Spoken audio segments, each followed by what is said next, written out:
Bonjour et bienvenue donc pour cette nouvelle journée des assises du journalisme, des 18e assises du journalisme, donc avec au petit matin une thématique un peu compliquée. On a appelé ça une masterclass, mais ça se veut avant tout un moment d'échange entre nous tous et surtout avec le docteur Olivier X, que je vous présente, qui est médecin du travail uniquement au sein de l'AFP. D'ailleurs, tout à fait. À 100% au sein de l'AFP, l'agence France Presse. Donc, on va faire une présentation, mais n'hésitez pas également ensuite à interagir, à raconter vos expériences personnelles, faire part de vos questions. Voilà, c'est un moment d'échange avant tout.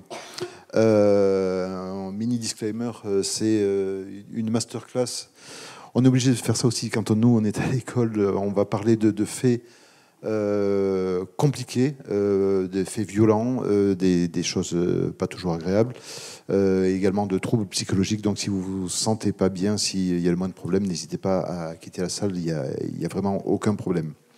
Donc nous sommes Marie Tranchant et moi-même Laurent Brunel, donc on est responsable pédagogique à l'ESJ Lille, l'École supérieure de journalisme de Lille. Et en fait, quand on a su que le thème majeur de ces assises du journalisme, c'était les faits divers, il nous a paru primordial, fondamental de consacrer un moment à ce qu'on peut vraiment qualifier de tabou au sein de la profession.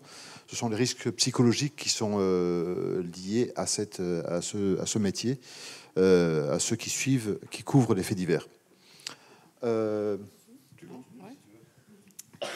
Bonjour à toutes et à tous. Donc je prends le relais, je continue. Donc pour préparer cet échange, on a discuté avec pas mal de rédacteurs en chef, journalistes de différentes rédactions, que ce soit en presse quotidienne régionale, en presse nationale aussi.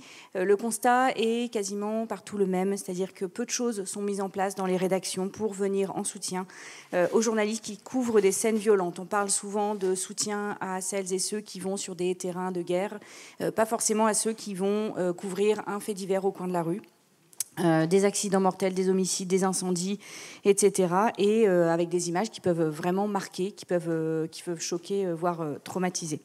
Il est courant qu'on projette aussi dans les tribunaux des photos, vidéos qui peuvent être très violentes, très choquantes. Pareil, est-ce qu'on accompagne les journalistes qui traitent de ces affaires-là? Pas toujours, voire très peu. Alors il y a parfois des psychologues qui sont employés par les journaux, qui peuvent être joints, souvent en visio, par téléphone, parfois même en cabinet, mais la solution est loin d'être parfaite. Et lors des appels aux différents rédacteurs en chef, il y a un rédacteur en chef d'un grand journal du nord de la France, qui me disait qu'aujourd'hui, les choses commençaient à bouger enfin sur le sujet. Il me disait, les journalistes commencent tout doucement à parler pour évacuer ce qu'ils ont vu. Et je lui demandais, aujourd'hui c'est comme ça, mais avant, ils buvaient, tout simplement. Et c'est un peu la vérité. Donc, docteur Olivier X, on vous laisse un petit peu la parole maintenant pour déjà nous résumer un petit peu ce que vous faites au sein de l'AFP et puis nous parler de tout ce stress. Merci beaucoup pour l'invitation. Bonjour à tous et à toutes. Merci d'être là. Alors, d'abord, je vais vous faire un petit résumé de qu'est-ce que c'est le stress post-traumatique pour que tout le monde ait les idées claires là-dessus. Et puis, j'essaierai de vous donner quelques pistes de ce qu'on peut faire. Alors, moi, je suis depuis 10 ans à l'AFP et donc les choses en 10 ans ont quand même évolué et c'est possible d'agir. Alors, tout d'abord, qu'est-ce que c'est qu'un traumatisme? Qu'est-ce que c'est qu'un événement traumatique?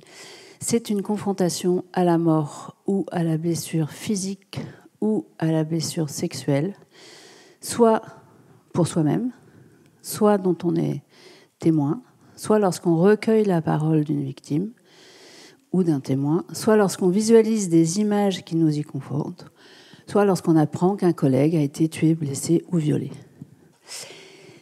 Dans les heures qui suivent cet événement potentiellement traumatique, on va avoir un certain nombre de réactions qui sont des réactions normales à cet événement anormal. C'est tout à fait normal de se sentir très triste, de pleurer, d'avoir des cognition négative, c'est-à-dire de voir tout en noir. On va avoir très fréquemment un symptôme typique du stress post-traumatique aigu, qui est la reviviscence de l'événement. La reviviscence, c'est quoi?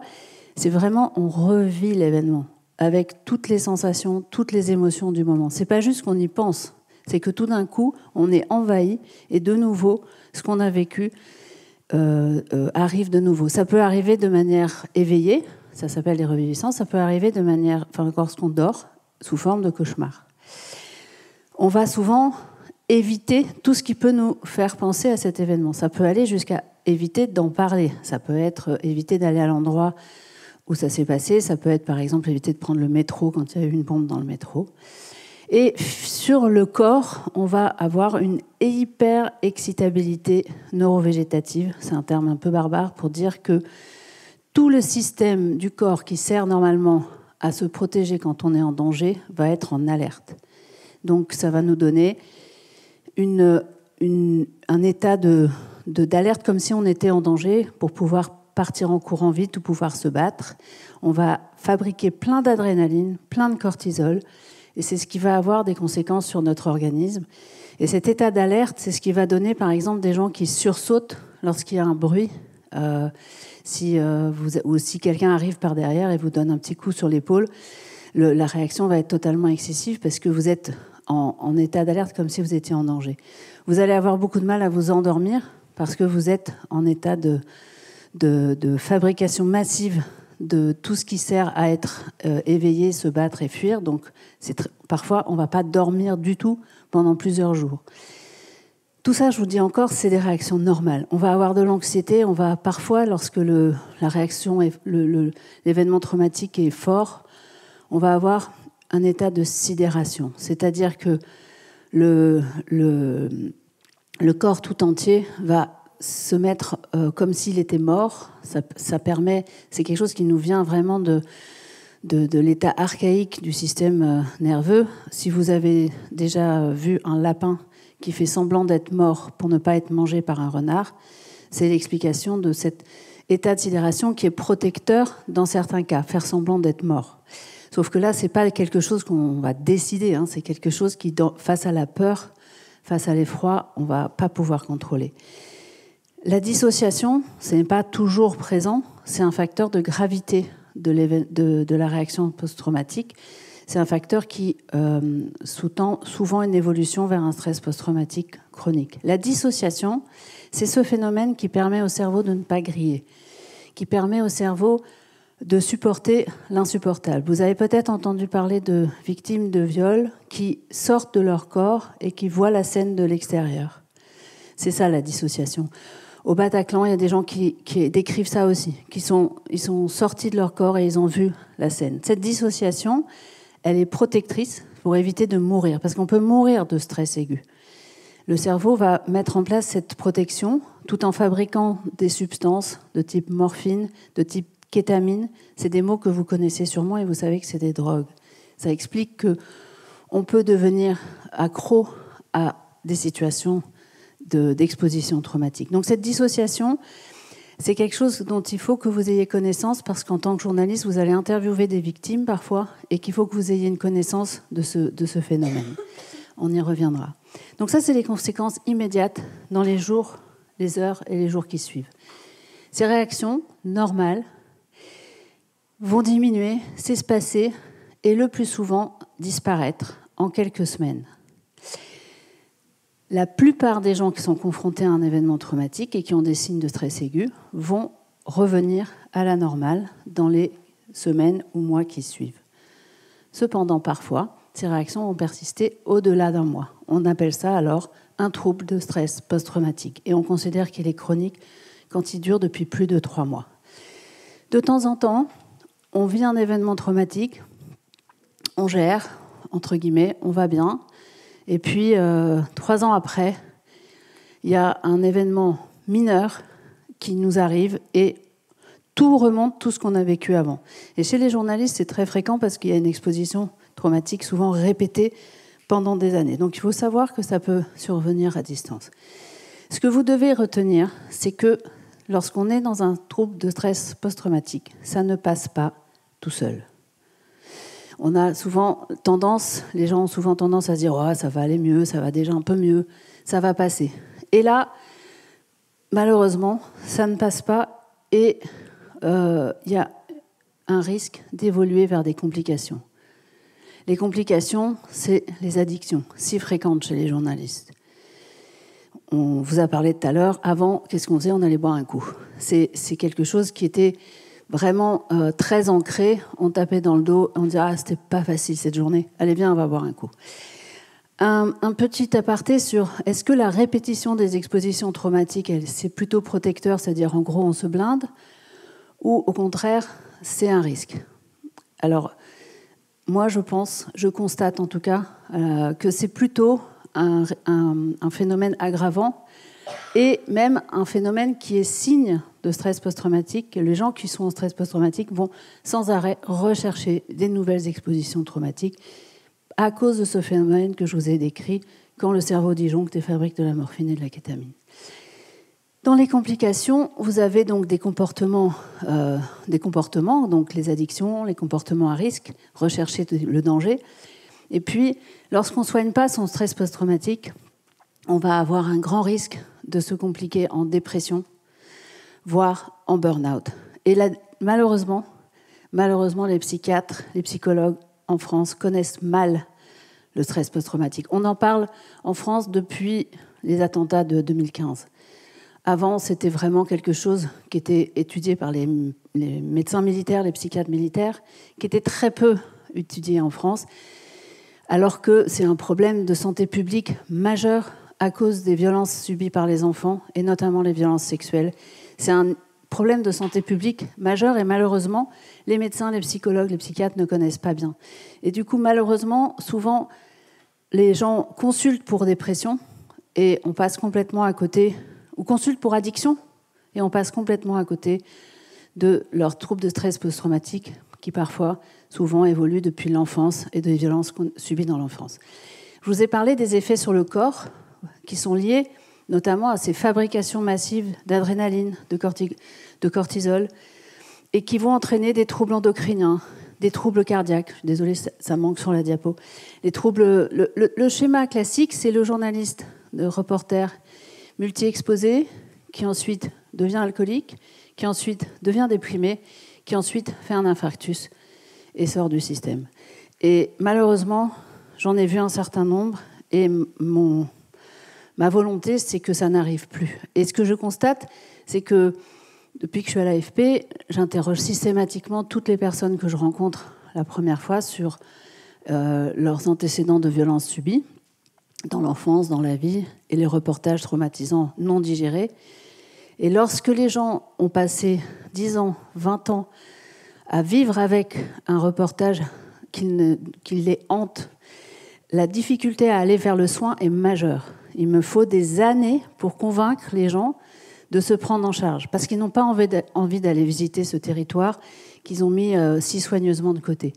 Alors qu'en étant présente au moment où les gens, et en voyant les gens de manière régulière, et en voyant les gens systématiquement après les reportages difficiles, ça permet de les prendre en charge vite et qu'ils se soignent vite, et qu'on n'arrive pas à des gens qui ont des troubles cardiaques, endocriniens et des douleurs chroniques. Les douleurs chroniques, c'est évidemment des douleurs chroniques sans support physique. Des gens qui ont des problèmes de douleurs du corps multiples, et qui, lorsqu'on fait des radios, des explorations, tout ça, tout est normal. Hein. C'est quelque chose qui est fréquent dans les complications de troubles de stress post-traumatique. Ça peut aussi être des acouphènes, des vertiges, des choses qui rendent la vie compliquée et qui sont en fait des manifestations physiques de stress post-traumatique. Alors, combien de personnes en France sont touchées par des troubles de stress post-traumatique? En fait, les études sont variables, mais on pense au moins 10%. Après, il y a des populations à risque, lorsqu'on est militaire, 25% à peu près. Les gens qui ont été dans les attentats de Charlie Hebdo, Hypercacher ou du 13 novembre, vous voyez que c'est entre 30% et 51% des personnes qui étaient menacées dans ces attentats. Et chez les journalistes, c'est à peu près 25% aussi, comme les militaires en fait. Ils sont aussi exposés. Or, ils sont tout le temps oubliés. Quand vous voyez ces études-là dont je vous parle ici, ces études-là qui ont été faites, études ESPA, études d'impact, qui ont été faites par Santé publique France, qui ont interrogé tous les gens impactés par Charlie ou Hypercacher. Il s'avère qu'avant de venir à l'AFP, j'étais médecin du travail de Santé publique France. Et donc, je suis arrivée à l'AFP en 2015, au moment de ces attentats, et je discutais avec des gens de Santé publique France qui me disaient « Ah oui, on fait une grande étude, on va voir les pompiers, les médecins, les secouristes, les policiers. » Et donc, je leur dis « Et les journalistes ?» « Ah ben non, on n'a pas pensé aux journalistes. » Et ils ont oublié les journalistes qui ont été exactement en première ligne, comme de nombreuses autres personnes, et ils sont tout le temps oubliés dans les études sur les expositions traumatiques, alors que vous voyez qu'ils sont aussi touchés que les militaires. Les études, elles montrent des choses qui sont très, très variables. Si vous voulez le transparent, mesdames, je vous le donnerai. Je vous l'enverrai si vous voulez. Vous voyez que c'est parce qu'ils interrogent des choses différentes. Les études, il y a des études sur des journalistes qui ont suivi le 11 septembre 2001. Et puis, il y a des gens qui sont plus ou moins exposés. C'est des études qui ne sont pas très comparables. C'est juste pour vous dire que, voilà, finalement, c'est pour vous dire qu'on ne connaît pas bien. En France, il n'y a aucune étude publiée. Moi, j'ai fait une étude à l'AFP, je ne l'ai toujours pas publiée parce que je n'ai pas le temps. Mais j'avais trouvé qu'à l'AFP, ils avaient à peu près un peu plus de 20% des journalistes qui avaient répondu, qui avaient des expositions traumatiques, avaient des troubles de stress post-traumatique. Vous voulez me dire... Non, j'avais l'impression que vous vouliez... D'ailleurs, à l'AFP, c'est une des rares agences, une des rares entreprises où il y a un rédacteur en chef qui est chargé de ces problèmes... de sécurité et de santé mentale. Exact. Ouais. Ils sont deux même. Ils sont deux, vous vous rendez compte ? Il y a un rédacteur en chef chargé de la sécurité et de la santé mentale et un adjoint. Donc c'est très important. Alors, je ne sais pas si j'ai envie de vous parler de ça tout de suite, mais quand même un petit mot sur le fait que vous allez interroger des victimes. Et il est important d'avoir la conscience que le faire raconter, ça peut être re-traumatisant pour eux. Il faut l'avoir en tête. Ça ne veut pas dire qu'il ne faut pas les interroger. Il faut l'avoir en tête. Il faut vous poser la question, est-ce que j'ai vraiment besoin qu'elle me raconte tout ça ? Et il est important d'y penser et d'adopter certaines postures qui sont plus ou moins protectrices. Et pour ça, je vous invite à aller consulter le site du Dart Center qui est en anglais, mais qui est un site sur le trauma pour les journalistes. Pour ce qui vous concerne, vous, il faut faire attention à la contamination psychologique, parce que la souffrance, c'est contagieux. Et donc, vous avez un risque de développer un trauma par procuration, comme on dit, un trauma dit vicariant. Et donc, quand vous interrogez une victime, ça, c'est vraiment des choses très pratico-pratiques. Essayez de prendre conscience et de réduire la synchronisation de votre attitude, c'est-à-dire la respiration, les expressions du visage, les postures. C'est très important de vous désynchroniser parce que sinon vous allez être happé par la souffrance de l'autre. Il faut faire attention à comment vous regardez. Par exemple, il faut éviter de regarder directement dans les yeux la personne que vous allez interviewer parce que vous risquez plus d'être contaminé. Il vaut mieux fixer un point sur le front, entre les deux yeux. Alors, normalement, je fais cette formation à l'AFP avec une journaliste. Donc, normalement, c'est elle qui explique tous les trucs de journaliste. Moi, je suis médecin. Mais quand même, je vous le dis, il faut avoir une attention parce qu'on a un phénomène dans notre cerveau qui s'appelle les neurones miroirs. Quand on est face à quelqu'un, la souffrance de l'autre active nos neurones miroirs et on se met à avoir cette souffrance avec, sauf si on est complètement cramé en burn-out ou en stress post-traumatique total. Dans ce cas-là, on n'a pas d'activation des neurones miroirs.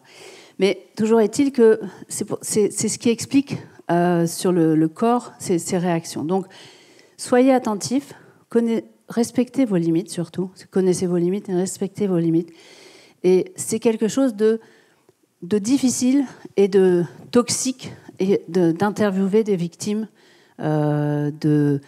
d'agressions, de viols, etc. C'est quelque chose qui va vous impacter. Donc, pour vous impacter le moins possible, c'est important d'avoir un certain nombre d'attitudes et une certaine conscience du sujet. Alors déjà, il y a des choses à faire, parce qu'on pourrait se dire, il n'y a rien à faire, vous couvrez des faits divers, c'est horrible, et puis vous allez être en stress post-traumatique et ensuite alcoolique. Heureusement qu'on peut faire des choses quand même. Et il y a des choses à faire avant, pendant et après. Déjà, ce que vous faites aujourd'hui, vous le saviez probablement, mais en tout cas, on parle du stress post-traumatique, vous savez ce que c'est, vous savez que ça existe, vous savez que c'est un risque pour les journalistes. Et en fait, je suis en train de me rendre compte que j'ai pas pris le bon transparent finalement, parce que on a beaucoup plus de jeunes journalistes en tout cas que de. Non, mais j'ai pas pris le bon transparent parce que je voulais vous dire, on parle tout le temps des gens qui vont à la guerre. Moi, ce que je souhaite, et ce que je fais depuis 10 ans à l'AFP, c'est sensibiliser sur le fait qu'il n'y a pas besoin d'aller à la guerre pour être traumatisé. Et qu'en France, vous pouvez avoir de multiples facteurs d'exposition traumatique. Vous avez les faits divers, donc on est là pour ça aujourd'hui, mais vous avez les inondations, vous avez les incendies, vous avez les accidents de la route, vous avez les accidents de train, vous avez les bus scolaires coupés en morceaux par un train, vous avez les violences conjugales, vous avez les violences faites aux enfants, vous avez la pédocriminalité, les violences sexuelles, les assises. Voilà, on a toutes ces situations auxquelles vous allez être exposé en tant que journaliste en France. Donc, en tant que journaliste en France, vous avez de l'exposition traumatique. Et donc, il faut arrêter de se dire les journalistes qui partent à la guerre. Finalement, les journalistes qui partent à la guerre, ils sont d'accord, ils sont entraînés, ils sont formés, ils sont équipés. Et c'est tout le contraire du journaliste de PQR ou de... Agnès Varamian, hier, nous disait en fait que les départs à l'étranger sur des scènes de guerre se faisaient sur la base du volontariat également. Ils avaient le droit de dire non, alors que c'est vrai qu'en presse, notamment en presse locale, en PQR, en PHR, voilà, on vous envoie sur un reportage et il n'y a pas d'autre moyen que d'y aller, souvent. Oui, et puis il y a autre chose, il y a la prévisualisation. Quand on part à la guerre, on sait ce qu'on va voir. Quand on part sur le terrain pour un accident ou pour un événement quel qu'il soit, on n'a pas forcément les images mentales de ce qui doit se passer, et ça c'est extrêmement important. C'est l'anticipation qu'on va aborder. Voilà, c'était ça mon transparent normalement. Désolée. Pourtant, on était arrivé bien en avance, on avait tout le temps de préparer, et voilà. Et donc ça, c'est toutes les expositions en France. Et ce que je vois, moi, dans mon quotidien en consultation, quand je demande aux journalistes s'ils ont des reportages qu'ils n'ont pas digérés, ben c'est des choses qui se sont passées en France. Ce n'est pas des choses qui se sont passées à la guerre. C'est d'avoir été couvrir le crash d'un avion et d'avoir été avec les familles attendre les nouvelles du Rio-Paris qui n'est jamais arrivé. C'est d'avoir passé la journée à l'aéroport avec des familles en détresse. Et cette personne n'a pas pu monter dans un avion pendant 20 ans. Et n'avait même pas fait le lien, en fait, entre les deux événements. Donc, c'est des personnes qui ont couvert justement D'abord, il y a des attentats aussi en France. Hein. Les attentats, c'est la guerre. C'est des gens qui ont couvert des attentats en France. C'est des gens qui ont couvert les manifestations des Gilets jaunes et qui se sont fait casser la figure par les policiers et ou par les Gilets jaunes. C'est toutes ces situations de violence. Et il faut que vous ayez un comportement vis-à-vis de ces situations comme avec un produit toxique. C'est des situations de toxicité. Et donc, ça va vous guider pour la prévention sur comment vous être moins impacté. Alors, pour vous expliquer ça, il faut que je vous explique un tout petit truc sur le fonctionnement du corps. Le corps a un nerf qui est extrêmement essentiel pour la gestion du stress, qui s'appelle le nerf vague. Vous savez, le malaise vagal, c'est quand il est trop activé, pouf, on tombe dans les pommes. Donc, on a naturellement ce qu'on appelle une fenêtre de tolérance entre quand on est exposé à quelque chose de difficile, on peut se partir vers l'excitation, l'agitation, se battre, fuir, ou on peut partir vers se calmer, voire se sidérer, faire semblant d'être mort.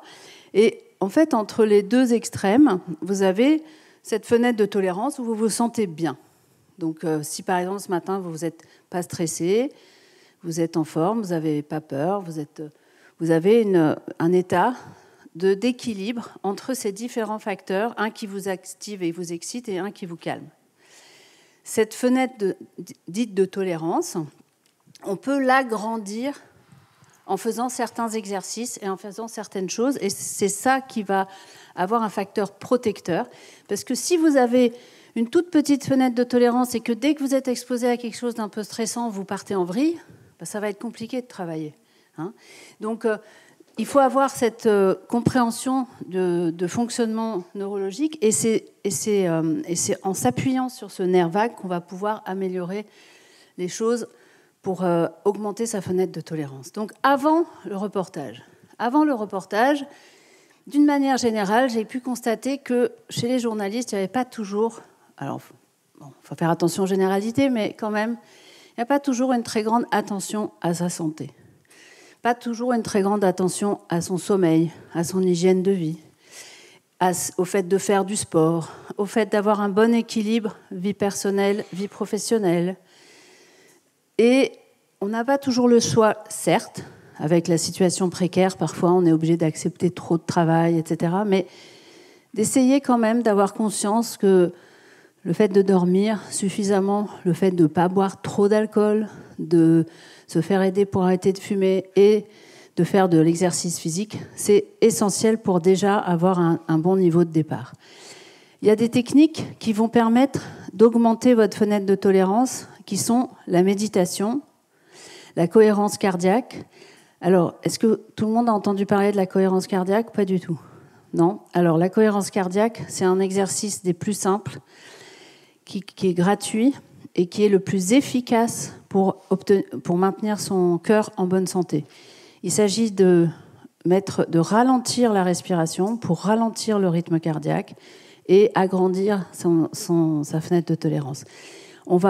Normalement, on respire à 12-13 fois par minute. Là, on va inspirer en comptant jusqu'à 5, expirer en comptant jusqu'à 5, ce qui va faire 6 respirations par minute, qui va ralentir la respiration, le rythme cardiaque, et qui va avoir un effet calmant et contre l'anxiété. Vous pouvez le faire quand vous avez une crise d'angoisse, et vous pouvez le faire, je vous recommande de le faire en systématique, matin, midi, soir, pour avoir une meilleure fenêtre de tolérance. Vous pouvez le faire en comptant, et vous pouvez télécharger des applis gratuites cohérence cardiaque et suivre la petite boule qui monte et qui descend.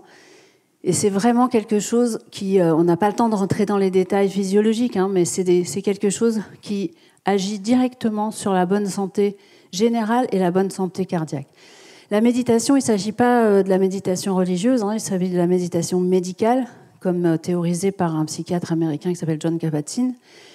S'entraîner régulièrement à la méditation, ça peut aussi être la sophrologie, ça peut aussi être la relaxation, ça peut aussi être le yoga. C'est des choses qui vont avoir un effet durable sur l'organisme et qui vont vous permettre en fait, ça vous permet d'agrandir votre fenêtre de tolérance.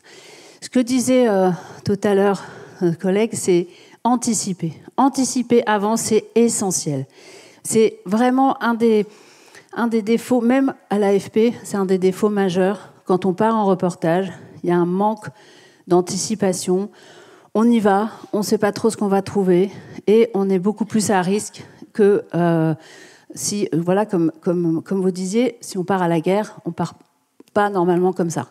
Par contre, il y a des inondations, on est samedi matin, la personne qui est là, c'est l'alternante et elle part sur les inondations. Elle n'a aucune formation sur le risque inondation et elle va être en danger. Et peut-être que pour le restant de son activité de journaliste, elle va être marquée par ça. Moi, j'ai des gens qui ont failli mourir dans des inondations, plusieurs. Et donc, c'est très important, l'anticipation. Après, vous pouvez, donc je vous renvoie encore vers le Dart Center parce qu'il y a des choses qui peuvent vous aider lorsque vous préparez un reportage où vous savez que ça va être difficile. Il y a des choses que vous pouvez vous rappeler, que vous avez traversé d'autres choses difficiles, qu'est-ce qui vous a aidé, etc. Alors ici, est-ce qu'il y a rédacteurs en chef des employeurs ou que des journalistes, ils veulent pas ils veulent pas. Non, ils sont pas là. Ah, ben en fait, tant pis. Vous leur direz que voilà, moi ce qui me désole, c'est l'exemple que je viens de prendre. C'est l'alternant qui se retrouve à partir sans parler du côté légal et tout ça, l'alternant qui est tout seul. Mais en fait, l'employeur a une responsabilité majeure. Donc vous êtes journaliste, vous êtes là, vous vous formez, vous apprenez, très bien. Mais l'employeur doit se poser la question, est-ce que cette situation, elle est dangereuse? Est-ce qu'elle est à risque d'exposition traumatique? Et qui on va envoyer? Est-ce qu'on va envoyer le petit jeune qui est là en CDD depuis 3 jours, ou est-ce qu'on va essayer de trouver quelqu'un d'un peu plus expérimenté, ou est-ce qu'on va les envoyer à 2? Est-ce qu'on a vraiment besoin d'envoyer quelqu'un? Comme vous disiez tout à l'heure, parfois on peut dire non. Mais ce qui est intéressant, c'est que le journaliste, en général, il ne dit pas non. Même celui qui est statut siège AFP en CDI, qui n'a aucun risque s'il dit non, en général, il ne va pas dire non. Parce que s'il dit non, il a peur qu'on ne le renvoie pas. S'il dit non, il va passer pour un dégonflé, etc. Donc, évidemment que le pigiste précaire, il ne va pas pouvoir dire non par rapport à l'argent. Mais ce n'est pas grave. Ce qui est important aussi pour le journaliste, c'est de se poser la question de comment il va aujourd'hui. Est-ce qu'il est en état ou pas d'aller faire ce reportage? Peut-être qu'il n'a pas le choix. Mais s'il constate qu'il est vraiment fatigué, mais peut-être parce qu'il a un bébé qui est tout petit, qui dort mal, peut-être parce qu'il a une rage de dents, on n'est pas obligé d'avoir des problèmes de santé mentale pour être fatigué. Donc, avoir conscience qu'on est fatigué et qu'on va être un peu plus vulnérable, c'est très important pour, dans la journée, pendant le reportage, lorsqu'on aura évalué ses capacités aujourd'hui, faire le minimum nécessaire, mais ne pas en faire plus parce qu'on est aujourd'hui déjà vulnérable, pas en forme, etc. Donc, d'une manière générale, si vous traitez l'exposition traumatique comme un produit toxique, vous comprendrez qu'il faut rester le minimum nécessaire. Or, il y a, face à l'horreur, un phénomène d'excitation du cerveau avec une fascination. Et on est dans une ambivalence de fascination-répulsion. Oh, c'est horrible, mais en fait, on veut quand même regarder. Et c'est humain, c'est pas pervers, c'est pas déviant, c'est pas glauque. C'est une réaction humaine, normale, d'être dans cette ambivalence de fascination pour le fait divers et de répulsion. Et on partage ça. Moi, depuis que je suis petite, je suis fascinée et horrifiée par les faits divers. Depuis que je suis enfant. Et je pense que je suis une représentante juste banale des gens. En fait, on a cette fascination et cette répulsion, ce qui fait que parfois on reste scotché et qu'on n'arrive pas à partir et qu'on aurait dû rester moins longtemps. On avait le matériel nécessaire, on avait fait les interviews nécessaires, on avait fait les photos nécessaires, etc. Qu'est-ce qu'on peut faire pendant, de manière très pratique? Pendant, on peut faire des techniques qui sont, d'abord la technique de la boîte hermétique, puisque c'est la plus facile. Vous avez déjà fait du canoë? Vous voyez comment c'est, les boîtes dans lesquelles on met ses affaires pour que si elles tombent à l'eau, il n'y ait pas de problème. Quand on est en train de faire un reportage et que c'est très dur, horrible, on va avoir tout un tas de réactions émotionnelles. Elles sont normales, mais peut-être on doit les mettre un peu de côté parce qu'on doit faire son travail.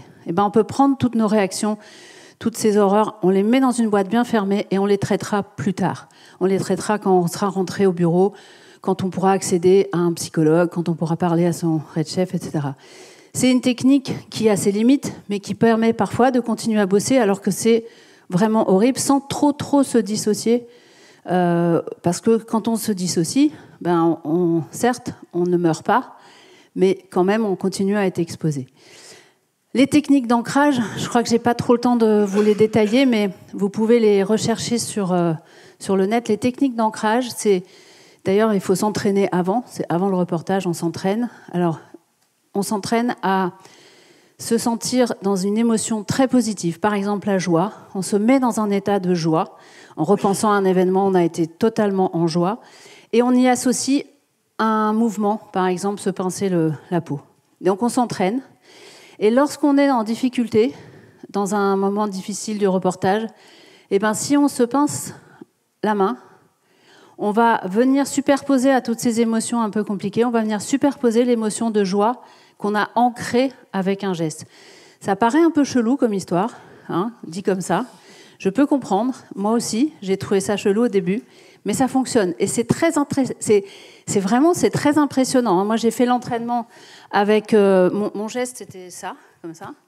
Et ensuite, quand vous commencez à être angoissé et tout, et vous faites le geste, et là, vous avez une émotion positive qui vous envahit et qui vient remplacer l'émotion négative. Et c'est des techniques de thérapie cognitivo-comportementale éprouvées. Le geste que j'utilise au quotidien dans mes consultations et qui, depuis que je le fais, fait que je suis beaucoup moins contaminée par les récits affreux que me racontent les journalistes, c'est les techniques d'autostimulation alternée. C'est-à-dire, peut-être que vous avez entendu parler de la technique pour traiter les traumas qui s'appelle le MDR, où on va stimuler chaque côté du cerveau, soit par la vue, soit en tapotant les genoux ou en s'auto-tapotant. Alors, je pose mon micro 2 secondes. On peut s'auto-tapoter comme ça. Si vous êtes assis dans un procès, ça ne va pas être discret. Vous pouvez le faire si vous êtes chez vous en train de regarder, vous êtes obligé de regarder des vidéos horribles. Vous pouvez le faire. Ça va limiter le risque que ce que vous êtes en train de regarder se bloque dans la zone où ça va tourbillonner et ne pas se digérer. Moi, j'utilise la technique des pieds. Donc, je ne sais pas si tout le monde voit mes pieds, mais enfin, vous imaginez, c'est soulever un pied après l'autre. Et quand je suis à côté de la personne, parce que souvent je me mets à côté de la personne en consultation et pas derrière mon bureau, là, je bouge juste mes orteils dans les bottes. Dans les chaussures. Et le fait simplement de bouger les orteils est suffisant en technique d'autostimulation alternée. Et c'est quelque chose qui... Alors évidemment, si on vit sous les bombes, ça ne va pas être possible. Mais lorsque vous allez à un procès, et c'est vraiment un pourvoyeur très important de situations psychotraumatiques, vous pouvez utiliser ces techniques et c'est efficace. Et pour l'employeur qui n'est pas là... en fait, l'attitude de l'employeur, elle est essentielle pendant le reportage. Si la personne qui est partie a l'impression d'être complètement lâchée, d'avoir personne à qui se référer, personne à appeler, et que tout le monde s'en fout, hein, et que quand il rentre et qu'il rend son truc, personne ne lui dit rien, par exemple. Hein, ça. Donc, c'est vraiment très, très important, le comportement protecteur de l'employeur. Enfin... Après le reportage, c'est très important de se protéger en faisant une grande pause si ça a été particulièrement éprouvant, en mettant en place une certaine déconnexion. Et il y a un truc pour le quotidien, la visualisation du nombre de portes, c'est pour le quotidien. Quand tous les jours, je ne sais pas s'il y a des éditeurs photos ici ou des gens qui passent leur journée à regarder des photos horribles. Quand vous rentrez chez vous, de manière à laisser le travail au travail, ça peut aider de visualiser le nombre de portes que vous fermez pour quitter le travail. C'est-à-dire que vraiment, l'horreur, elle reste au bureau, et donc vous fermez la porte du bureau, vous fermez la porte de l'étage, vous fermez la porte de votre entreprise, puis ensuite vous fermez la porte du métro, puis ensuite vous arrivez chez vous, etc. Et vous êtes derrière de multiples portes protectrices qui, peut-être, vous protègent un peu. Le Tetris, ça paraît là encore chelou, mais jouer au Tetris, en fait, jouer à un jeu qui utilise le côté visuo-spatial des yeux, donc la représentation dans l'espace. Par exemple, le Tetris, c'est avec le Tetris qu'ils ont fait les études.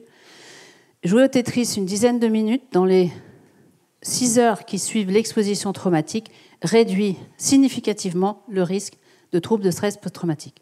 Là encore, si on vit sous les bombes et qu'on joue au Tetris tout le temps, ça ne marche pas.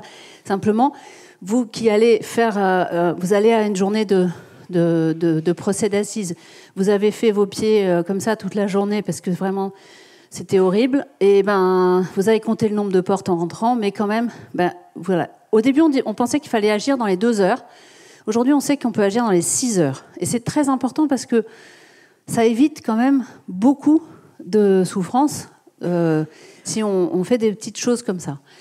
Quand on rentre, on peut encore une fois se faire un temps de méditation, un temps de cohérence cardiaque, encore une fois, pour agrandir sa fenêtre. On peut faire reprendre une vie plus normale. C'est vachement difficile de reprendre une vie normale. On vient de passer la journée au procès de Mazan, voir des vidéos de femmes endormies, violées, et on rentre s'occuper de ses enfants. Le pire, c'est ceux qui sont obligés de faire les deux en même temps. Moi, j'avais une journaliste qui me disait, là, j'en peux plus parce qu'en fait, je suis obligée de regarder les vidéos de l'État islamique pour voir si c'est vraiment une vidéo, pour les authentifier, et puis en même temps, je suis en train de donner à manger à mon enfant de 2 ans, et en fait, ça fait un truc dans mon cerveau, là, moi, j'en peux plus. Bon. Eh ben, on pourrait se dire, il faut qu'elle change de service. Mais en fait, on a pu faire des choses pour cette femme et qu'elle continue à travailler dans ce service plusieurs années avant de changer de service. On peut faire des choses. Donc, on peut faire attention à essayer de reprendre des routines de la vie normale, faire du sport, faire très attention à l'alcool. Je suis pas de la Ligue anti-alcoolique, je vous dis pas buvez pas d'alcool. Je vous dis juste, c'est le moyen le plus rapide et le plus facile souvent utilisé, l'alcool, les drogues, les somnifères, etc., pour diminuer son état d'agitation. C'est dangereux dans ce qui concerne l'exposition traumatique. Alors, j'ai un protocole qui s'appelle le protocole ATSI, qui est une sorte de protocole d'auto-EMDR. Salut. Ce protocole ATSI, je pourrais vous le donner si vous êtes intéressé. Simplement, c'est un protocole qu'on utilise en cas d'exposition unique à un événement traumatique. Même, par exemple, votre collègue vous hurle dessus et toute la journée, vous avez son visage en boucle. Vous pouvez utiliser le protocole ATSI. Par contre, faut faire attention parce que quand on fait le MDR, c'est quelque chose qui peut activer des traumas passés. Et donc, si vous êtes un journaliste qui vous voyez que vous n'allez pas très bien, que vous avez couvert des multiples choses et que vous n'allez pas vous auto-soigner, il faut aller voir des psys spécialisés. Là, c'est vraiment quelqu'un qui va bien et qui vit un truc difficile. Il peut utiliser le protocole ATSI. Ça va. Là encore, je peux vous assurer que quand je le donne aux journalistes ou aux salariés après une situation difficile dans la journée, ils trouvent ça un peu bizarre, puisque c'est un truc d'auto-EMDR. Ils trouvent ça bizarre, mais ils me font confiance et ils constatent que ça fonctionne. Alors, après le reportage, le débriefing avec la hiérarchie, c'est ce que je vous disais tout à l'heure. Si on vous tape sur l'épaule et qu'on vous dit « allons boire un coup », c'est dangereux. Si, par contre, on vous demande comment ça s'est passé, nous, notre débriefing, il est fait pour l'instant systématique que pour justement les zones hostiles ou les situations vraiment de crise. Et il est fait avec 3 questions très simples. Comment avez-vous préparé la mission ? Ça permet de voir tout le problème de la non-préparation. Avez-vous eu peur pendant la mission ? Vous êtes-vous senti en danger ? Ça permet d'adresser cette partie-là, mais qui, je vous rappelle, ce n'est pas la seule possibilité d'exposition traumatique. Et ensuite, qu'est-ce que vous auriez fait ? Qu'est-ce que vous changeriez si vous devez y retourner ? En fait, c'est pour ouvrir la discussion et ça permet d'écouter. Mais si c'est pour faire un débriefing et qu'on vous dites c'était horrible, je dors plus, et qu'on dise salut. Évidemment, il faut en tenir compte. Il faut adresser la personne au médecin du travail quand il y en a un, à la cellule psychologique s'il y en a un, ou bien parce que vous, les gens qui sont rédacteurs en chef ou qui sont chefs, ils sont pas psy, ils sont pas médecins, donc ils sont démunis. Normalement, vous avez tous un médecin du travail. Normalement, c'est obligatoire. Après, ils sont pas tous formés. Et comme je vous ai dit tout à l'heure, les psys ne sont pas tous formés. Donc si vous avez des symptômes psychotraumatiques, retenez, 1, que ça ne passe pas tout seul, je vous l'ai dit tout à l'heure, et 2, ce qu'il faut voir, des gens spécialisés. Alors, je vous ai parlé des victimes. Je vous dis en conclusion, avant de discuter avec vous et de répondre à vos questions, le trouble de stress post-traumatique, ce n'est pas une fatalité. Ça touche tous les journalistes en dehors. Les seuls à l'AFP où je dirais qu'ils ne sont pas trop à risque, c'est les journalistes qui traitent le sport, sauf pour les questions de violence sexuelle dans le sport, ou quand il y a une bombe dans un stade. Mais globalement, ils sont relativement épargnés, sauf quand un rugbyman viole une femme en Argentine, etc. Mais c'est quand même pas leur quotidien. Et puis les journalistes qui traitent de l'économie. Ceux qui traitent de l'économie, ils n'ont aussi pas trop d'exposition traumatique, sauf qu'ils ont quand même ceux qui traitent, par exemple, des usines, des entreprises qui ferment, des plans sociaux. Ils finissent peuvent développer une fatigue de compassion, c'est-à-dire que vraiment, ils n'en peuvent plus d'être confrontés à toute cette souffrance et tous ces gens qui se retrouvent au chômage, etc. Mais sinon, tous les journalistes, vous êtes tous concernés, et d'autant plus si vous traitez des faits divers et que vous faites le tout venant dans la presse quotidienne régionale ou hebdomadaire régionale. En tout cas, ça se prévient. J'ai essayé de vous donner des tout petits trucs. Alors, c'est pas facile dans le temps court imparti, mais ça se dépiste et ça se soigne. C'est ça qui est bien. C'est pour ça qu'il faut s'en occuper et que quand on a un trouble de stress post-traumatique, ça se soigne. Et si on attend longtemps, c'est plus compliqué à soigner. Hein, mais ça passe pas tout seul. Merci de votre attention et j'ai sûrement été trop longue. Sûrement. Il est quelle heure ? Très bien, non. Il y a en préparant cette matinée, vous m'expliquez que l'AFP avait été peut-être la seule agence ou le seul organisme de presse à préparer un plan de prévention, voilà, pour Mazan, pour les procès des viols de Mazan. En quelques mots, en quoi ça consistait ? Alors, les formations de prévention du stress post-traumatique, comme je vous ai dit, je les organise avec une journaliste qui s'appelle Bertie Osewassa. On a toutes les deux, elle est aussi psychologue, on a toutes les deux fait le DU de psychotrauma à l'Université Paris 5 en 2018. Et donc, on propose cette formation de prévention, ça dure 3 heures. Et donc, c'est ce que je viens de vous faire, mais évidemment plus développé. On le fait 2-3 fois par an. Et donc, ce qui est positif à l'AFP, quand je vous dis que ça évolue, c'est que depuis le premier moment où on s'en est occupé, c'est le procès du 13 novembre. Le chef de service du service qui traitait, donc ça s'appelle Enquête et Territoire maintenant, Infogéné avant, et donc le chef de service me contacte et me dit on va couvrir le procès de V13 et ça va être très long, ça va durer pendant 6 mois. On va entendre des victimes survivantes et des familles de victimes. Et on va entendre les témoignages des parties civiles. Et ça va être très long, très dur.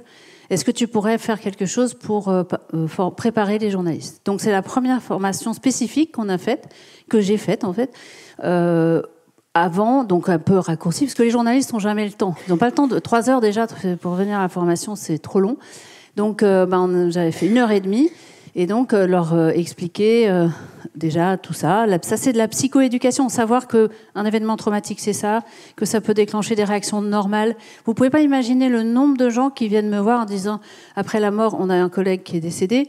Après sa mort, quand je parlais aux gens, je faisais des réunions, quand je leur expliquais ça, ils me disaient « Ah, c'est normal alors que je pleure ». Bah oui, c'est normal de pleurer. T'as un collègue qui est décédé. C'est normal de pleurer pendant plusieurs jours. Les gens ont des crises de larmes, mais c'est normal. 100% des gens qui se mettent à pleurer dans mon bureau s'excusent. On est éduqués à refouler nos émotions, à pas pleurer. Donc, tout ça, c'est de la psychoéducation. Donc, j'aurais donné ces informations-là, les quelques trucs dont je vous ai parlé pour essayer de gérer le moment. Et puis, je les ai vus régulièrement. Je les ai vus avant le début du procès, pendant le procès, après le procès. Donc, ils ont pas mal utilisé le truc des pieds. Ils ont beaucoup pleuré. Il y en a un qui disait qu'en sortant dans le métro, c'était impossible de ne pas pleurer, etc. Bon. Mais, sauf que quand on sait que c'est normal et qu'on n'est pas juste un faible ou un nul, etc., ça aide déjà. Hein. Donc, on a commencé avec V13. Ensuite, il y a eu donc pour le procès qui se préparait pour les viols de Mazan, la rédaction en chef m'a demandé aussi d'intervenir auprès des 2 journalistes principaux qui allaient couvrir et qui, en fait, la formation qu'on allait animer, elle était après le début du procès. Donc, du coup, je leur ai fait à tous les 2 en individuel à peu près 1h30 d'explication de ça. Et puis, pareil, je les ai de temps en temps contactés pour reprendre un peu des nouvelles. Et on a fait ça pour le procès Squarneck, qui a commencé le 24 février, parce qu'en fait, le directeur de Rennes est venu à une des formations générales, et il m'a dit, ça serait bien qu'on fasse pour le bureau. Et donc, je devais aller au bureau de Rennes pour faire cette formation à tout le monde. Et finalement, il y a eu les inondations de la Vilaine, donc j'ai pas pu aller à Rennes. On a fait depuis Paris en visio. Et on a fait une bonne heure en fait de toutes ces explications. Et Et du coup, pour Rennes, pour Square-Neck, on l'a couplé avec la personne qui, à l'AFP, s'occupe de la place de la femme dans les copies et du sexisme et des discriminations, etc. Pour que, en même temps, moi, je m'occupe plutôt de la prévention de l'effet que ferait le procès et qu'elle, elle s'occupe aussi de faire des consignes rédactionnelles sur les mots à utiliser, à ne pas utiliser, etc.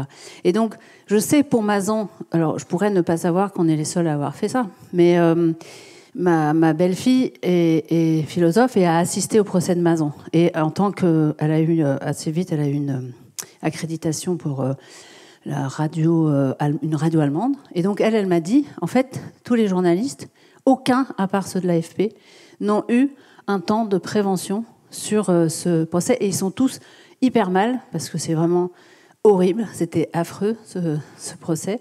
Et donc, je lui ai donné la vidéo que je vous ai envoyée. Donc, en novembre, on a filmé une vidéo de 6 minutes de prévention. C'est court, 6 minutes. Mais c'est mon obsession, c'est d'arriver à toucher tout le monde. Donc, voilà, je sais que 3 heures, ils n'y arrivent pas. 1 heure et demie, c'est pas toujours possible. 6 minutes, je sais qu'il y en a qui me disent qu'ils n'ont pas le temps, mais donc là, ça m'inquiète pas mal. Et c'est un peu, c'est un peu le souci d'être toujours part, débordé. C'est pas une sorte de déni, dire qu'on n'a pas le temps, qu'on n'a pas envie de se confronter à ça. Je ne crois pas qu'on n'a pas envie. C'est que, en fait, si on veut continuer à travailler, il faut faire comme si c'était pas un problème. C'est que, en fait, si on commence à se poser trop de questions, on reste à la maison. Donc, c'est pas forcément. Alors que finalement, moi, ce qui me paraît important, c'est qu'on pourrait dire, on peut rien faire, c'est horrible, on est exposé à l'horreur, on est les journalistes. La santé mentale en France va mal, on peut rien faire, les gens sont angoissés, le climat, le Front National, la guerre. On pourrait dire, on peut rien faire. Alors que justement, on peut faire des choses. On peut faire évidemment, on peut pas changer la précarité du pigiste, mais on peut, même pour quelqu'un qui est dans une situation précaire, on peut lui donner des outils de renforcement de ses ressources. On peut lui dire qu'il a des ressources, et que on peut même, j'ai pas le temps de développer ici, mais on peut développer le renforcement des ressources en thérapie de type EMDR. On peut repérer ces ressources et on peut les renforcer pour faire face aux moments difficiles. Donc il y a des techniques pour aider ça. Et donc vous savez bien qu'il y a un nombre incalculable chaque année de journalistes qui arrêtent de faire du journalisme. C'est terrible. Vous savez, il y a un grand parallèle entre les soignants et les journalistes. Moi, pendant 13 ans, j'ai été médecin du travail d'un hôpital et de Santé publique France, qui s'appelait Institut de veille sanitaire. Et puis, je suis venue à l'AFP en me disant, ça va être complètement différent. Je vais voir tranquille. Non, pas du tout tranquille. Je me suis pas du tout dit ça. Non, je me suis dit, ça va être intéressant. Je vais voir des gens différents, des journalistes, nouveaux sortes de personnes et tout. C'est les mêmes. C'est les mêmes, c'est-à-dire, en fait, c'est les mêmes. Voilà, c'est des gens qui veulent sauver... Souvent, ils veulent réparer leur histoire. Ils ont souvent des enfances avec des parents dysfonctionnels. Vous savez, ça donne autant de troubles psychologiques d'avoir un parent négligent que d'avoir un parent surprotecteur. Ça fait réfléchir quand même. Donc, la juste distance, c'est pas donné à tout le monde. Donc, les journalistes, pour être supportés d'être journalistes, en tout cas dans le news, être supportés d'être médecin, en tout cas de prendre le tout venant de patients, il faut être habitué à supporter l'imprévisibilité. Et pour être habitué à supporter l'imprévisibilité, c'est qu'en général, vous avez eu des parents qui vous mettaient dans cette situation d'être habitués à l'imprévisibilité. Ils n'étaient peut-être pas horribles, mais ils étaient peut-être juste un peu imprévisibles. Et donc, j'ai constaté ce point fréquent, parce que vraiment, pour supporter de ne pas savoir si on va finir à 17h ou à 20h, ou même pas dormir de la nuit. Évidemment, c'est pas tous les journalistes tout le temps, mais c'est quand même un truc pareil pour nous, les médecins ou les infirmières ou les soignants. On peut pas dire qu'à 17h, on ferme le service et quoi qu'il arrive, s'il y a quelqu'un qui arrive à -5 et qui a une douleur thoracique, on va s'en occuper et on va partir 2 heures plus tard. Donc, c'est ce côté-là, ça fait des personnalités particulières avec pas toujours, avec un côté empathique et un côté mettre les autres avant soi, hein, s'occuper des autres avant de s'occuper de soi. Et ça, c'est un peu dangereux. Et donc, travailler trop, je le retrouve dans les deux domaines, les journalistes et les soignants. Travailler trop, travailler des longues heures, se plonger dans sauver les gens. Donc, c'est un peu caricatural, hein, ce que je dis, évidemment, vous avez bien compris, mais... Je trouve c'est que non seulement les journalistes ont ce trait de caractère assez fort de vouloir, pour beaucoup, être là pour lutter contre l'injustice, quoi, en résumé. Mais en plus, notre culture professionnelle valorise énormément ces comportements-là. Le fait de ne pas compter ses heures, le fait d'être dur au mal, d'être capable d'encaisser 10 jours de procès de Mazan et de dire non, ça va, c'est un peu dur, mais bon, je suis au bon endroit, je suis là pour lutter contre l'injustice. Voilà, c'est mon boulot, c'est ma vocation. Et c'est ça que je trouve qui est très compliqué aussi, en fait, aujourd'hui, c'est qu'il y a individuellement, chaque journaliste et chaque manager aussi peut sensibiliser sur ces questions-là. Mais il y a un changement de culture de la profession qui est encore au tout début, quoi. C'est un peu en cours. Et puis, tout le monde ne réagit pas de la même façon, parce que, justement, j'ai écouté ma belle-fille sur le procès de Mazan, et elle disait qu'elle avait discuté avec un journaliste du Daily Mail. Elle dit alors, ça vous fait quoi d'être sur ce procès historique et tout? Et il lui a répondu, it's just a job, baby. Et donc, en fait, il y en a qui ont trouvé que c'est juste un boulot, c'est pas grave. Et puis d'autres qui vont super mal depuis le procès, quoi. Donc, voilà, mais quand même, il y a un petit changement, en tout cas, chez beaucoup de la plus jeune génération, qui n'ont pas forcément envie de sacrifier leur vie. Et il faut que les moins jeunes s'adaptent, parce qu'ils ont du mal à comprendre qu'ils veuillent prendre ses récup, ses vacances, partir. Il y a une question là et après. En complément, c'est-à-dire ce qu'on on observe à l'école de Lille, j'imagine c'est le cas pour vous peut-être à Lyon ou à Tours. Voilà, on a ce qu'on appelait jusqu'à présent le métier passion. Ouais. Sur lequel on sacrifiait parfois des heures et des vacances, etc., la vie familiale et tout ça. Il y a un petit changement, là, notamment depuis le Covid, une rupture, et ceux de votre âge qui ont le même âge que nos étudiants commencent à dire, après 18h ou après 19h, voilà. On a un petit peu envie d'arrêter, de rentrer chez nous, d'avoir une... En tout cas, pas comme un système. Ce qu'ils veulent pas, parce qu'on a tendance à dire, ah ouais, les jeunes, ils veulent plus bosser, ils veulent rien faire, ils sont paresseux, cette génération Z, machin. C'est pas vrai, en fait. C'est juste qu'ils veulent pas que ça soit un système, que l'organisation soit ainsi. Ils veulent bien, de temps en temps, s'il y a une bonne raison, travailler plus, travailler un week-end. Ils veulent bien, ils sont intéressés par ce qu'ils font, ils aiment ce qu'ils font. Hein, mais par contre, ils ne veulent pas que le système repose uniquement sur leur effort personnel. Ils veulent que ça soit organisé un peu mieux. Oui. Juste un petit complément. Alors moi, je suis absolument ravie d'entendre que la question de la santé mentale est abordée enfin dans les assises. Juste un petit complément sur les ressources, parce que malheureusement, tout le monde n'a pas accès facilement à la médecine du travail. Je pense notamment aux pigistes. Donc pour dire qu'il y a Audience qui a mis à disposition des journalistes des séances de psychologues accessibles gratuitement en cas de pépin, et pour rappeler aussi le site du CN2R, le Centre national ressources et résilience sur le psychotrauma, sur lequel on peut trouver une cartographie des psychologues, psychiatres formés des centres ressources sur le psychotrauma en France. Voilà, ça peut être une ressource extrêmement importante pour trouver les bons interlocuteurs quand on en a besoin. C'est important. Enfin, le truc d'Audience, est-ce que vous savez le détail? Parce qu'ils ont fait plusieurs choses. Je crois qu'ils ont fait, pour les journalistes de guerre, 2 000 € de prise en charge de psychiatre ou psy, si vous avez la preuve d'un reportage en zone de guerre. Et par ailleurs, pour les journalistes en général en France, 5 séances gratuites. Et 5 séances, on peut faire énormément de choses. Hein. Alors, il y avait une question d'abord, madame, derrière. Ah, pardon. C'est 2400.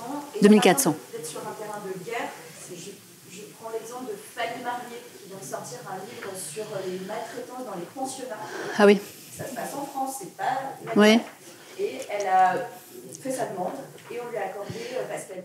Peut-être qu'ils ont un peu évolué, mais au tout début, quand ils l'ont créé, c'était vraiment... Maintenant, c'est... tant mieux, tant mieux.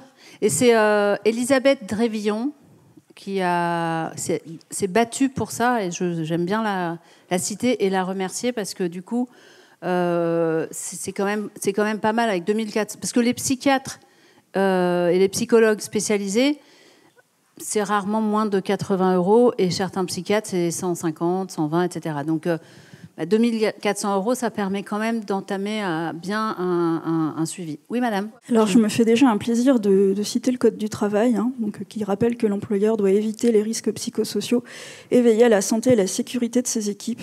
Donc voilà, si jamais certains l'oublient, voilà, comme vous le dites, c'est bien de le rappeler. Donc j'imagine qu'en vertu de ce Code du travail, il serait bon que les employeurs prennent la mesure des besoins en santé mentale de leurs journalistes. Et donc, puisque j'ai le micro, j'en profite pour poser plein de questions. Voilà, oui, moi, on ne sait jamais, je le redis. Je sais qu'il y a des stands des syndicats aussi. Donc je profite aussi pour vous demander, est-ce que l'alcool a un véritable effet anxiolytique comparable à des médicaments? Et je pose ensuite une autre question. Voilà, je me demandais s'il y avait une dimension genrée dans la réaction au stress post-traumatique. Est-ce que quand on est une femme, on réagit différemment à certains événements plus qu'à d'autres que quand on est un homme, ou pas du tout? Est-ce que ça dépend vraiment de la personne sans rapport avec le genre? Et je me demande aussi si ce qu'on appelle... parce que moi, je dis esprit un peu bravache, ouais, pas pleurer, on est des durs, des tatoués, donc quand même un esprit qui me semble, moi, assez bonhomme. Est-ce que ça n'empêche pas aussi certains journalistes hommes d'oser dire qu'ils vont mal? Et est-ce que ça induit pas chez les femmes encore plus de pression de se dire, si moi j'ose pleurer, en fait on va me dire que je suis pas légitime.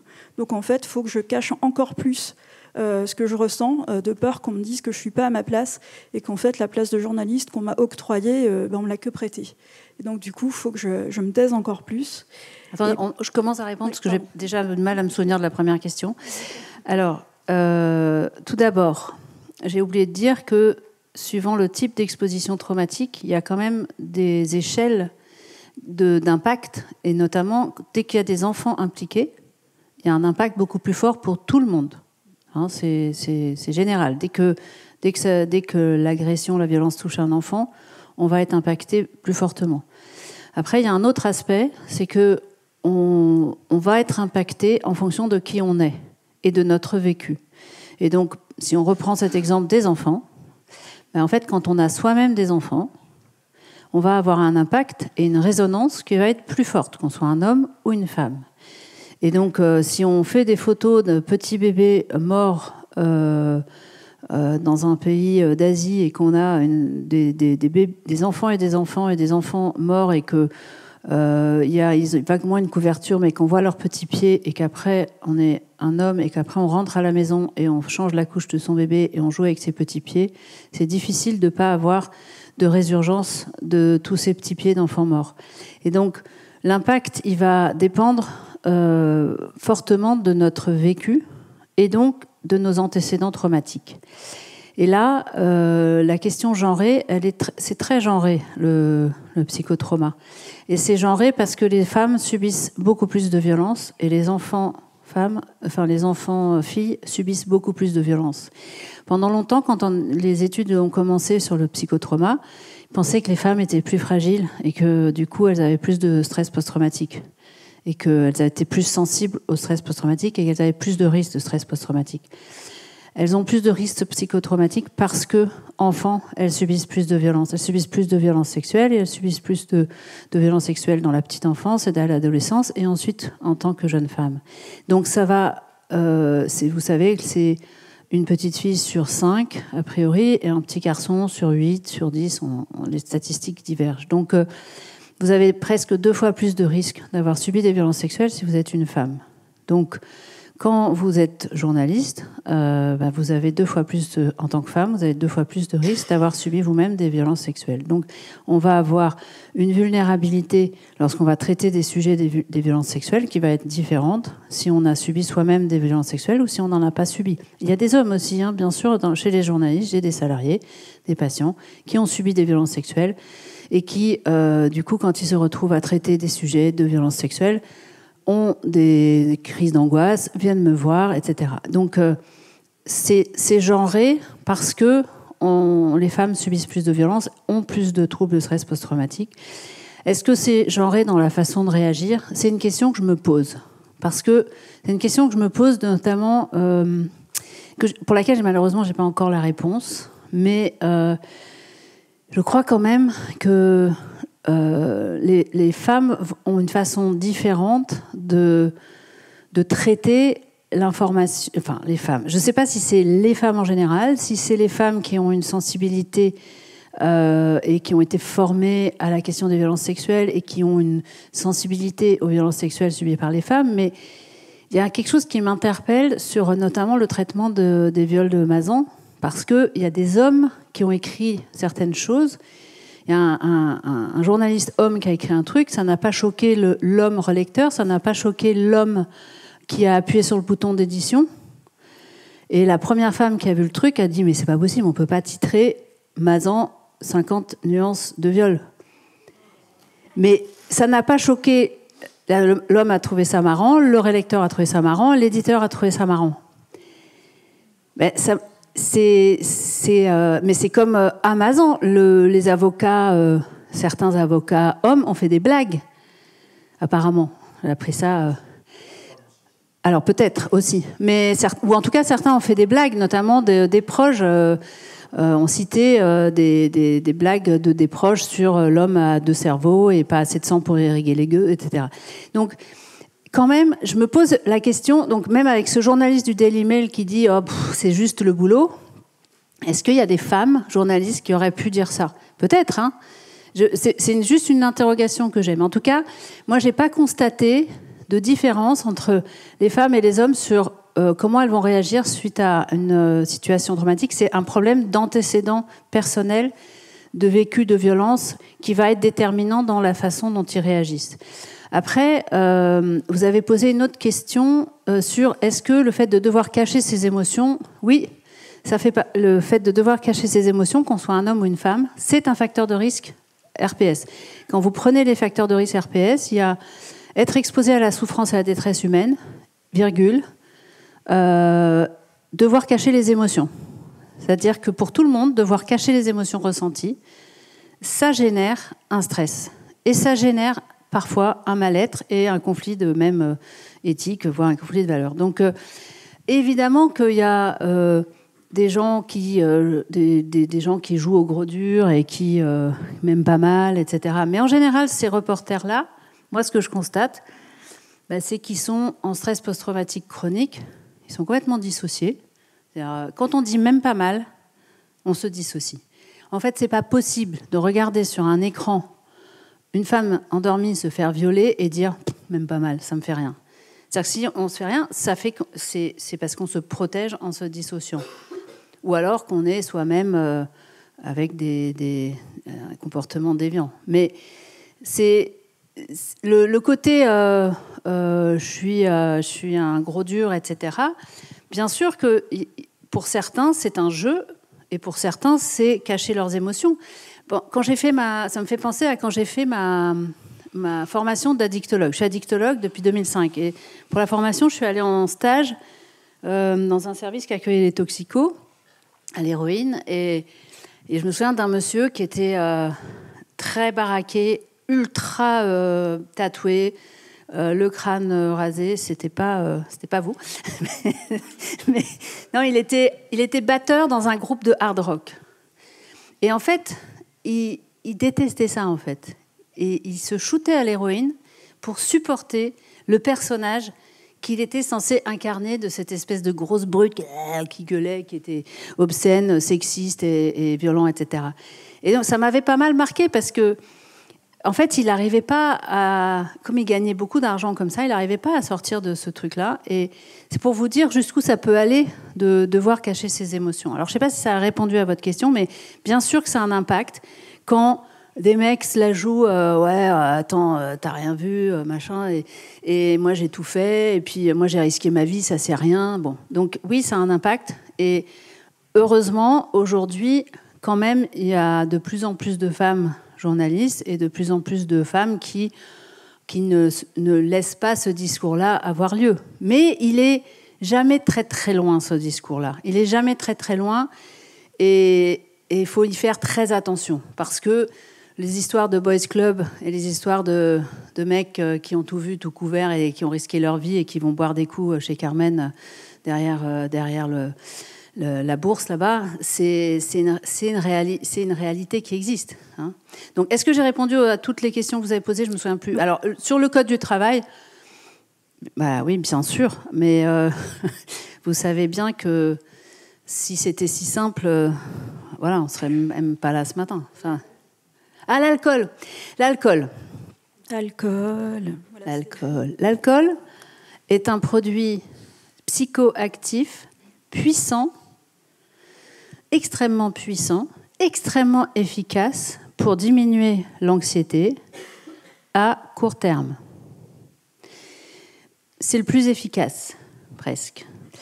Sauf que, avec tous les produits, et avec l'alcool, c'est très fort, vous avez un phénomène qui s'appelle la tolérance. Même avec les produits les plus dangereux, vous connaissez tous l'histoire du roi Mithridate, comme ça qu'on dit, qui savait qu'on allait l'empoisonner à l'arsenic et qui a pris des toutes petites quantités d'arsenic en augmentant progressivement. Et le jour où il a été empoisonné à l'arsenic, en fait, il n'est pas mort parce qu'il s'était mithridatisé, c'est-à-dire qu'il s'était petit à petit habitué. Pour l'alcool, plus on va consommer et plus on va développer une tolérance à l'effet de l'alcool. Et c'est impossible autrement. Spontanément, on a tous une tolérance variable.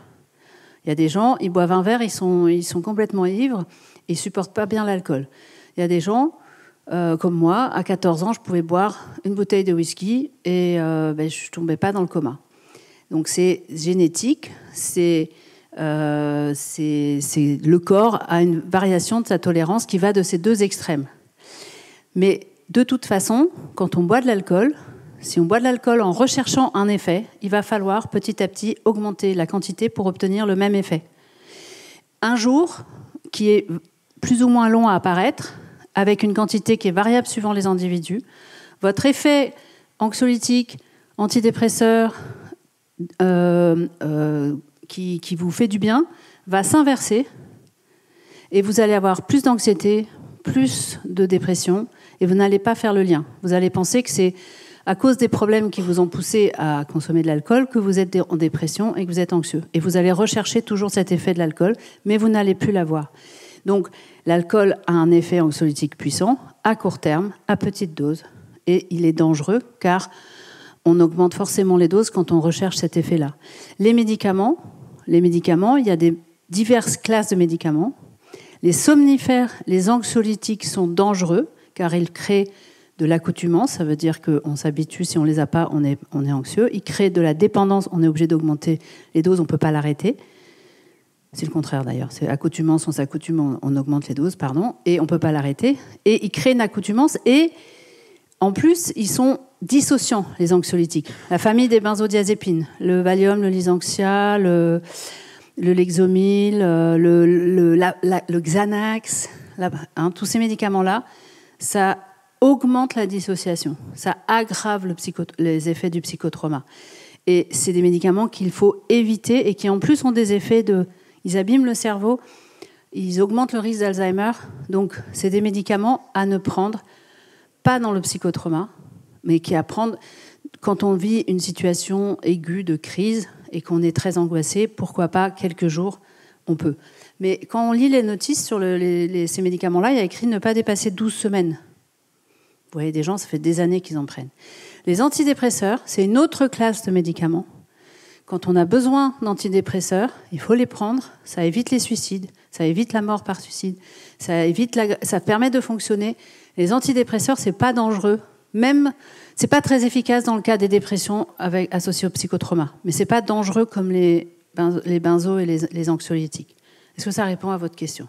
Oui, merci pour vos réponses. Alors, ça me fait venir deux autres questions qui n'attendent pas de réponse pour ne pas monopoliser la parole, mais juste, je m'interroge sur combien de femmes journalistes dans les secteurs économie et sport, et je me demande si les femmes journalistes peuvent subir un traumatisme vicariant à force d'être exposées aux blagues lourdes de leurs collègues. Vous savez que lourd, ça n'existe pas, que lourd, c'est égal harcèlement sexuel. Donc, quand c'est une blague lourde, c'est du harcèlement sexuel. C'est pas du traumatisme vicariant, ça, c'est de l'exposition pour soi-même à des violences sexuelles, à la rupture d'intégrité sexuelle. Si on subit du harcèlement sexuel, on risque de développer un trouble de stress post-traumatique parce qu'on a été exposé à une violence sexuelle. Et donc, les blagues lourdes, entre guillemets, égale harcèlement sexuel, égale prenez votre code du travail, puisque... Quoi ? Voilà, puisque vous dormez avec, prenez-le et vous verrez que, en effet, c'est interdit et c'est tout un volet pénal sur le sujet. Combien de femmes dans le sport ? En tout cas, nous, à l'AFP, ces dernières années, le nombre de femmes dans le sport a été augmenté. À l'économie, la chef de service, c'est une femme. Donc, et il y a plein de femmes, mais... je vais vous donner une petite anecdote. Il y a quelques années, j'ai décidé d'écrire une note, parce que je fais régulièrement dans l'intranet des notes de prévention diverses et variées, se prémunir de la chaleur, se prémunir du froid. Et puis, j'ai fait une petite note sur la Coupe du Monde de rugby. Et donc, un truc qui explique que pendant les Coupes du Monde, on ne dort pas assez, il faut dormir quand on peut, les vaccins qu'il fallait pour aller au Japon, et un mot sur les manifestations sportives sont à risque de comportements sexistes à cause du fort déséquilibre entre hommes et femmes. Soyez vigilants, voilà, un truc qui disait soyez vigilants et protégez vos collègues, un truc comme ça sur le risque de comportements sexistes, voire de violences sexuelles. Eh ben, ça n'a pas du tout plu un des responsables du sport, qui était absolument furieux en disant que c'était une stigmatisation des journalistes sportifs, qu'ils luttaient depuis des années à l'AFP pour qu'on ne dise plus que c'était des bourrins et qu'il y avait des femmes aussi et que c'était pas tous des gros sexistes lourdeaux, machin, et que vraiment c'était une stigmatisation des hommes et en plus du rugby. Alors, pourquoi je l'ai fait ? Parce qu'une journaliste m'avait raconté que pendant des Jeux Olympiques, tous les 15 jours des Jeux Olympiques, elle s'était fait emmerder, charrier avec ces fameuses blagues lourdes et sexistes de ses collègues, sauf un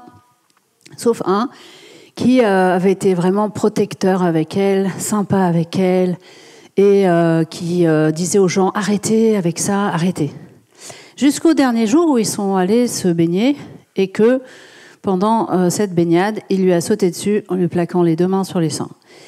Et en fait, elle m'a raconté ça. Et après, j'étais à un congrès sur le harcèlement sexuel et moral. Et Marie-France Irigoyen a fait 3 heures sur le harcèlement sexuel et elle a décrit ça. Elle a décrit, souvent, dans les milieux... Alors, elle a dit le risque majeur quand il y a un gros déséquilibre homme-femme, comme chez les pompiers, la police avant, l'armée et les journalistes sport. Et alors, il y a un ancien journaliste sport dans la salle, donc il ne faut pas le prendre personnellement. Hein. Ne pas prendre les choses personnellement, c'est essentiel. Donc, et elle a raconté qu'en général, le mécanisme, c'est qu'un homme avait un comportement protecteur, rassurant, avec une femme qui se retrouvait un peu en difficulté avec ses collègues, mais qu'en fait, c'était lui après qui agressait. Et donc, quand j'ai entendu ça, je me suis dit, mais en fait, c'est un système. Et du coup, je me suis dit, je vais l'écrire. Enfin, je vais écrire que voilà, le risque existe parce qu'il y a un rassemblement d'hommes. Et d'ailleurs, je ne sais pas si vous vous souvenez, mais cette Coupe du Monde du rugby, il y a eu des agressions par des supporters de femmes reporters qui se sont fait embrasser de force en direct à la télé, etc. Donc, il y a eu des événements, mais plutôt de la part des supporters. Hein. Et donc, c'est un vrai problème pour beaucoup de femmes. Et voilà, on n'est pas là pour ça, mais c'est quand même un problème systémique et un problème de patriarcat. Donc, on pourra faire un autre atelier, si vous voulez, sur le sujet. Voilà, avec plaisir. Monsieur. Bonjour. J'aimerais parler un peu également évoquer un peu le sujet des violences sexistes et sexuelles sur les terrains de guerre avec les femmes reporters de guerre. C'est-à-dire qu'il y a 40 ans, elle se battait pour pouvoir aller sur les terrains de guerre. C'était très difficile pour elle d'y aller, de se faire accepter en tant que telle. C'est vrai qu'avant, les gens ne voyaient pas de femmes sur les terrains de guerre. Il y avait ces remarques, les femmes n'ont rien à faire ici. Au fur et à mesure des années, elles ont réussi à montrer qu'elles pouvaient le faire, finalement. Elles sont de plus en plus présentes aujourd'hui. En 2025, si vous avez pu échanger avec ces femmes reporters de guerre, comment il est le terrain pour elles? Est-ce qu'il est toujours aussi difficile de se faire accepter en tant que femme reporter sur les terrains de guerre? Quelles sont les remarques peut-être sexistes, les attouchements sexuels qu'elles peuvent ressentir? Quelle est un peu la situation là-bas, on va dire, en 2025? Alors, moi j'ai une toute petite expérience, dans le sens où je vois pas toutes les femmes reporters de guerre, mais ces derniers temps, moi je n'ai pas entendu de la part des femmes reporters de guerre que je vois. Déjà, il n'y en a pas beaucoup. Il n'y en a pas beaucoup à Paris. Il y en a plus qui sont basées dans d'autres régions et dont je ne suis pas le médecin du travail, parce que je suis le médecin du travail des salariés, statut français, siège. Mais ça ne ressort pas, en tout cas, dans les débriefs qu'elles font. Et ça ne veut pas dire que ça n'existe pas. Peut-être qu'elles n'en parlent pas. J'ai dans les personnes qui ont été avant sur des terrains de guerre, des femmes qui ont été violées pendant qu'elles étaient en tant que reporters de guerre. Et ça, c'est un sujet dont j'ai pas parlé, mais je l'ai affleuré. Enfin, je l'ai affleuré, non, ça se dit pas. Je l'ai abordé quand j'ai dit que l'attitude de l'employeur était très importante. Je pense à cette femme qui avait été violée en Réunion pendant la guerre en ex-Yougoslavie, qui avait traversé de multiples événements traumatiques d'exposition professionnelle. Cette femme, elle a vrillé quand son responsable l'a harcelée. Et en fait, c'est ce que je disais tout à l'heure, c'est que ce qui va pouvoir souvent faire basculer quelqu'un dans un stress post-traumatique, c'est un phénomène de trahison. Et la trahison, ça peut être quand au sein d'un bureau qui est censé être un espace sécurisé, ça devient un endroit d'agression verbale, harcèlement moral, harcèlement sexiste. Et c'est pour ça que c'est si important que de faire très attention à qui est manager dans des zones délicates, qui est le manager qui gère le bureau de Kiev, de Varsovie, de Jérusalem, parce qu'il faut que ces endroits-là soient des endroits de bienveillance et de sécurité. Et je l'ai vu, en fait, au début, j'avais vraiment été très touchée et étonnée par cette femme qui avait traversé tout ça et qui avait un stress qui décompensait complètement parce que son chef l'empêchait de travailler. Et en fait, j'en ai vu plusieurs comme ça. Et j'ai fini par comprendre, avec l'aide des psys avec qui on travaille, que c'était... Voilà, on peut aller à l'extérieur, faire des reportages avec de l'exposition violente, mais il faut que quand on revienne au bureau, ça soit un espace préservé et un espace sécurisé. Et l'importance de ça, elle est essentielle. Et que si par contre cet espace devient un espace violent, ça fait dégoupiller les gens, parce qu'ils ne peuvent pas être dans l'hostilité à l'extérieur et à l'intérieur.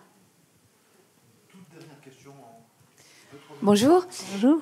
Vous venez précisément d'aborder le point que je voulais soulever. Donc, moi, je suis faits-diversière dans la presse quotidienne régionale. Je suis également élue SNJ-CGT. Et en fait, c'est exactement là-dessus que je voulais arriver. Le fait divers, je souscris à tout ce que vous avez dit, etc. Merci. Et puis les raisons, vraiment, les raisons pour lesquelles je fais ce métier, etc. Il y a évidemment du vrai. Bon, après, ça me concerne moi. Peut-être que j'y trouve un équilibre, etc. Mais en effet, je pense que la difficulté, en gros, on fait pas chirurgien ou si on a perdu sang, on fait pas boucher si on est végétarien. Il y a des tas de trucs. Donc, je pense qu'on a peut-être des prédispositions, des attentes. Il y a quelque chose qui colle avec ce métier, quel que soit le passif, ça on est d'accord. Pour autant, c'est cette histoire de revenir au bureau, c'est ce problème de management. Parce que quand vous parlez de faire une pause après un sujet difficile, etc., je veux dire, moi je sais que je suis un peu dure. Par contre, évidemment, quelqu'un va me livrer un témoignage qui va me bouleverser, qui va me toucher, je ne peux pas m'y attendre. ou un fait divers avec un enfant qui décède, etc. Enfin, je suis comme tout le monde. Ce temps-là, en revanche, après, moi, je ne peux pas en disposer parce qu'on me demande déjà quelque chose, parce qu'il y a la pression, il y a la concurrence. Ce temps-là n'existe pas, il ne doit pas exister. Et in fine, nous, je sais qu'on a mené plusieurs actions, des droits d'alerte, des alertes RPS, etc. In fine, la conclusion, et je pense que c'est culturel, est toujours la même. C'est la personne qui dit qu'il y a un problème qui devient le problème. Et là, je voulais savoir comment on fait. Parce que la médecine du travail, là où je travaille, enfin, c'est pas dans mon entreprise, mais j'y suis allée, etc. Et pour moi, le problème, il est vraiment là. On ne peut pas tout. Hein. On ne peut pas tout. Ouais. On peut faire des choses, mais on ne peut pas tout. Et qu'en effet, ça, à chaque fois, ça repose sur l'individu. Mais c'est pour ça qu'il faut former les managers, former les responsables des entreprises, en commençant par le COMEX, en fait, quand il y a un COMEX. Hein. Et que ça a un coût humain et financier important de se retrouver avec quelqu'un qui est en arrêt pendant 6 mois. Et qu'il faudrait arriver à agir avant. Et bien sûr que, je l'ai dit plusieurs fois, on n'est pas tous égaux, on ne peut pas tous dire non, on ne peut pas tous dire j'ai besoin d'une pause, etc. Mais ce que je constate, c'est que même quand on est en position de le faire, parce qu'on est CDI, etc., on ne le fait pas toujours. On ne le fait pas parce qu'on est des bons petits soldats et qu'on y va. Et qu'en fait, en tout cas, les organisations ne vous aideront pas. Les organisations ne vous diront pas « Oh là, tu as fait un truc dur, hein, tu prends une journée, enfin, prends-toi des congés ». Ils ne vous aideront pas. Donc, il n'y a que vous qui pouvez décider qu'en fait, là, ça suffit. Et que là, vous venez, la journée a été difficile et que demain, vous n'irez pas travailler. Et que, malheureusement, ça repose sur vous. Alors, oui, il faut former les organisations, il faut former tout le monde, il faut qu'ils aient une conscience, mais ça nous arrive, et ça nous arrive d'ailleurs même au sport. Ça nous arrive même au sport. Tout à l'heure, je disais, ils sont préservés, mais avec beaucoup de compétitions, elles durent très longtemps, beaucoup trop longtemps, sans pause. Alors, comme il y a le code du travail, maintenant, la DRH, elle demande, elle dit pour les Jeux Olympiques, je ne veux pas le savoir, vous faites une journée de pause tous les 6 jours. On n'a pas le droit de travailler plus de 6 jours de suite. Pour le Tour de France, vous faites une journée de pause, parce que c'est obligatoire. Mais en fait, au Tour de France, une journée de pause, il faut quand même aller à l'étape d'après. Donc en fait, ce n'est pas vraiment des vacances, enfin, ce n'est pas vraiment une pause. Donc les gens, ils ne sont pas très contents parce qu'ils ont une journée pas travaillée, qui fait qu'ils ont moins de vacances derrière, moins de récup derrière. Et puis, en fait, ils sont pas en vacances. Et alors oui, ils se reposent un peu, mais enfin, ils sont obligés d'aller à l'étape suivante. Donc, c'est même l'application stricte du droit, ça résout pas tout. Donc, moi, mon but, c'est que tout le monde prenne conscience de cette problématique-là et prenne conscience que il y a des moments, il faut pouvoir avoir l'espace de faire une pause. Mais une pause, c'est pas forcément partir 3 mois en vacances. Parfois, c'est prendre 1 heure. Et donc, si on a la conscience de ça, nous, par exemple, je me souviens, en tant que médecin du travail, il y avait 0 pause entre chaque consulte. J'enchaînais les consultes comme ça, et en fait, sans me poser de questions. Et que je pouvais voir des gens qui vont bien, ça arrive quand même, heureusement, mais je peux voir quelqu'un qui vient de perdre un enfant, et puis derrière, pof, j'enchaîne, etc. Non, en fait, il faut aussi, même quelques minutes, s'autoriser, quelques minutes, quelques heures, quand on peut, une journée, si c'est possible, à se poser, à respirer. On a une salle de sieste maintenant à l'AFP, moi je m'y mets régulièrement, dans le fauteuil, on s'allonge, et puis pendant quelques minutes, on respire. Et même juste ça, c'est déjà pas mal. Mais ça, évidemment il faut que les managers soient les premiers formés et qu'ils fassent attention à ça. Moi, par exemple, souvent, je vois des gens, ils sont au bout de leur vie. Ils sont épuisés. Ils n'en peuvent plus. Mais vous savez, le conseil que je donne le plus souvent en ce moment, c'est achetez-vous un 2e téléphone pour avoir un téléphone perso, pour pouvoir couper le week-end et quand vous êtes en vacances.